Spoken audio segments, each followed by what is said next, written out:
You're my love, you're my angel, you're the girl of my dreams.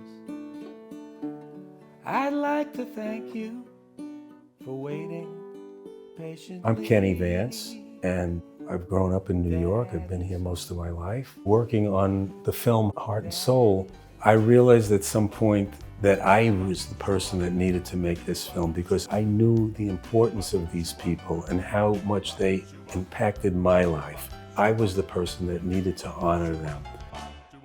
A friend of mine, he knew that I would be down in my mother's basement imitating Frankie Lyman and imitating the Dubs and imitating James Shepherd and the Heartbeats. There were some people in the neighborhood, a girl, she could play the piano, and another guy.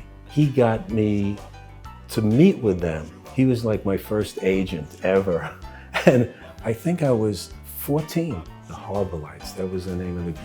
And then I met Jay Traynor. We made a record. It was She Cried, and that started our career. And then Jay and the Americans continued for the next 12 years. In those days, if you didn't have a hit, your career was over. So we disbanded for 6 months and we got back together. Jay Traynor had moved on, and so we wound up with Jay Black. And with Jay Black, we did Only in America, Come a Little Bit Closer, Let's Lock the Door, This Magic Moment, Walking in the Rain. All those hits kind of ran its course and we all went our own ways. But you know, one thing leads to another, and that's where I got the Planetones. As time went by, the Planetones took off.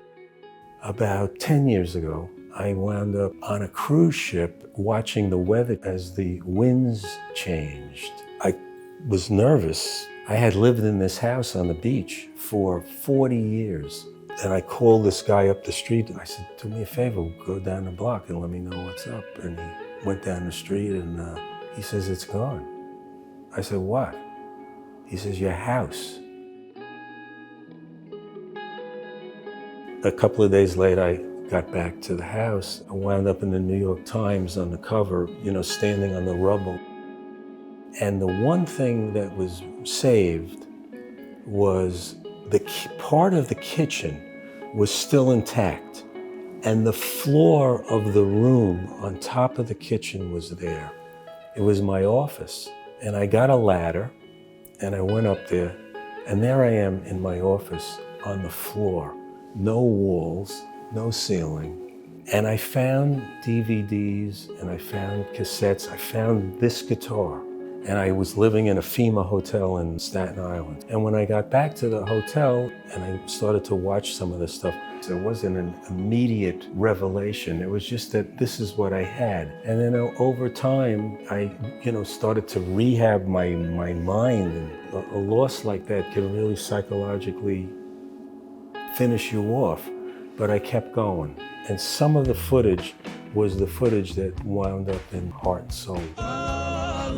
As the Planetones started to play on the circuit, a lot of these guys were still around, and I decided to film them. It was maybe a clue that this does exist, and you can have a future if you pursue this. I realized that I was the protector of this stuff, and I didn't want it to be washed away with all the other things that I lost. I wanted this to be something that I carried all the way to the screen so that the rest of the world could see this film.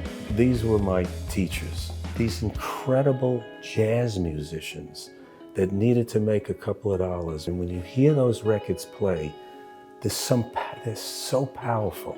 No matter what age you are, unless you're not breathing, you have to hear the passion, the purity of these records. So slowly, over the years, over the 10 years, of finally getting it to where we could piece it together. This is the final result, and I'm so proud of it. At the Dances with Film Festival, about 300 people showed up from all walks of life and a bunch of luminaries from the music and film business. Everybody buckled up. The movie came on, and it took off like a rocket ship. They laughed, they applauded after musical numbers. There were scenes where they cried, and it was just the most amazing reaction to the film. It was a hit.